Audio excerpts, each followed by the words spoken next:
Hello friends, എല്ലാവർക്കും പുതിയൊരു പ്രൊമോയിലേക്ക് സ്വാഗതം. നാളത്തെ കഥയിൽ കോടതിയാണ് കാണിക്കുന്നത്. കോടതിയിൽ ജയറാമിന്റെ കേസാണെങ്കിൽ ബാധിക്കുകയാണ്. മീനൂട്ടിയോടാണെങ്കിൽ വക്കീൽ ചോദിക്കുന്നുണ്ട്, വീട്ടിലാണെങ്കിൽ അച്ഛനും അമ്മയും അടിപിടി ബഹളം നടത്തിയതിന്റെ ഭാഗമായിട്ട് വീട്ടിലെ സാധനങ്ങളെല്ലാം ചിന്നി ചിതറി കിടക്കുകയായിരുന്നില്ല എന്നൊക്കെ ചോദിക്കുന്നു. അത് മാത്രമല്ല, അമ്മയാണെങ്കിൽ അച്ഛന്റെ പേരിൽ ഒരു പരാതിയും പോലീസ് സ്റ്റേഷനിൽ കൊടുത്തിട്ടില്ല എന്നൊക്കെ ചോദിക്കുന്നു.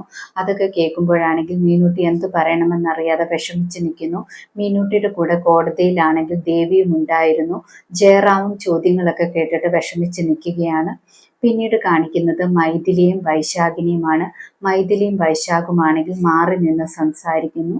വൈശാഖ് മൈഥിലിയെ ചേർത്ത് പിടിച്ചിട്ട് പറയാണ്, നീ ഇപ്പൊ കുഞ്ഞിന്റെ അമ്മയാണെങ്കിലും ശരി, നീ വേറെ ആരെങ്കിലും ഭാര്യയാണെങ്കിലും ശരി, നീ എൻ്റെ പെണ്ണ് മാത്രമാണെന്ന് പറയുന്നു. അത് കേൾക്കുമ്പോൾ മൈഥിലിക്കാണെങ്കിൽ ഒരുപാട് സന്തോഷമാകുന്നു.